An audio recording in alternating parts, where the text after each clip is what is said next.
So today I'm just going to go through very quickly what it is that we do on the French A-level course. Our main course content for the first year is looking at current trends. That's the role and changes of family. We also look at technology and how that affects modern society. We also look at the role of charity in today's society. The next part of the course, which is my favourite, is looking at the artistic culture in the French-speaking world. So we look at the French heritage and French-speaking heritage. So we don't just look at France, we look at lots of different countries, lots of Francophone countries. We also look at French film, as France actually invented cinema, they invented the technology for cinema, so it's very important we look at how proud they are of that history. And we also look at French music. France's French-speaking countries are very proud of their music, and there are all sorts of laws that they have to make sure that it stays protected. In the second year, we start to look more at current issues in today's society. So we look at diversity, marginalisation, and how they can be promoted and how they can also be avoided in society. And we also look at criminality and the crisis essentially that this world is having in terms of crime. We then go on to looking at the right to vote. We also look at the right to protest, and we also look at immigration in French-speaking countries. So as you can tell, we do start with fairly general stuff, and then we really get down to the in-depth stuff about what it is to be a citizen in this world. And it is true to say that it really does teach you how to be a good individual and how to have a good knowledge of what there is in the world. We also look at a film, which is La Haine, which is an incredible film, which was made in the 90s, but it's very, very relevant even today. And we also look at a book which is called Kif Kif Demain, which also relates very nicely to the film La Haine. Now, in terms of the skills that you will be using, it is 100% examination at the end of 2 years, which is a reading, writing, speaking, and a listening exam. And it really is perspective driven when it comes, especially when it comes to the speaking exam. Two of the exams are a speaking exam and a writing exam when it comes to the essay, when it comes to the book and the film. So that is very much perspective and opinion driven. It also is very important that you have the ability to analyze and evaluate. That's how you also get a great mark in French, and that is demonstrated in an individual research project which you will start doing in year 13. You get to choose any topic that you are interested, as long as it is relating to a French speaking country. Essentially, French A-level teaches you life skills and essentially how it will make you a better person. You analyze current events and current issues in a way that forces you to really reflect on what you do in society and the choices that you make every day. And it also allows you to see other people's points of view. So it really does teach you empathy, not just the facts and the figures, but also empathy to see from other people's point of view. Now, at the moment, our requirements are subject specific to French. We'd like a grade 5 at GCSE, grade 5 and above. If there is a slip in any exam, we can discuss it at that point. But at the moment, we'd like to talk about grade 5, as that is a B at GCSE, an old B at GCSE. Some people say, well, why stay at Corf? Well, once the world becomes a bit of a better place to be in, I'd like to run trips, and we've run an incredible trip to Paris, which was a few years ago. I was going to run it this year, but good old COVID. Christmas markets, we run a trip to Disneyland as well as part of our trip to Paris. We've also got links to other schools. We have a yearly visit from La Réunion, which is an island which is near Africa, essentially.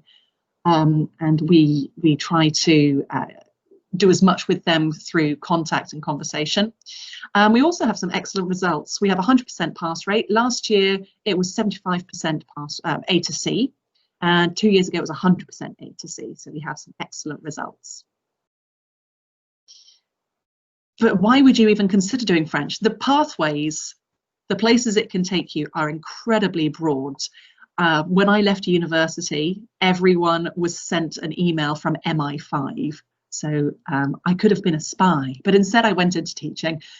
You can go into interpreting, anything with travel, anything with charity work. There are lots of lawyers, lots of barristers that have languages. People in IT, people in communications, people in fashion, hospitality, journalism. Even if you want to go into politics, although we are leaving the European Union, we still need to have relationship with Europe. So languages can genuinely take you anywhere. One of my favorite things that I did, I know I did a language degree, was an Erasmus year. Now, although we are leaving the EU, we are still going to be part of the Erasmus course, which means that whatever course that you decide to do at GCSE, you have the ability to take a year abroad. So go abroad for a year, you get a grant for it, which means free money, and you can spend a year working or studying in another country. So even if you don't intend to do languages as a specific degree, you can use it while abroad. And this was one of the best experiences of my life. Living abroad, I lived in northern France and northern Italy for 6 months in each, and it was one of my favorite things that I ever did. So that is in a nutshell what it is that we cover during the A-level course, and also the reasons why you should stay with us at Corf. I have been drilling you since year 9 as to how you can be successful in the A-level course. And it would be wonderful to keep on with your learning at Corf, and with everything that we've been teaching you, you are in very good stead to continue with our French. So I have finished 7 minutes early. If there are any questions, please do ask me any questions in the chat. Otherwise, I bid you adieu and enjoy the next session, which will be starting in about 6 minutes. So to do an A-level, I'd like for you to get a grade 5. If there are any extenuating circumstances, we can talk about a grade 4, but ideally a grade 5 is what I'd like people to get. And that kind of needs to be on the higher paper as well.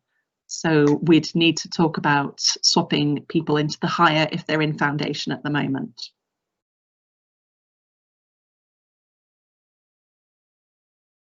So the A-level is quite a tricky course, but to be honest, all it is that it's a lot more vocabulary. Now, I will always, there's a vocab list in the book and everything like that, but it's very much down to you to go away and learn vocabulary. For the first 3 months, everyone does feel a bit out of their depth because it is quite a jump. But you'll also notice that everything that we've been doing at GCSE has been preparing you for this. With the old GCSE was coursework based. And people that did that GCSE had a really hard time when it came to the new GCSE, to the new A-level. But now that you're doing the new GCSE, all of the grammar, all of the translation skills will pass over and make it a much easier jump. So you will feel quite out of your depth to start off with, but this is totally natural.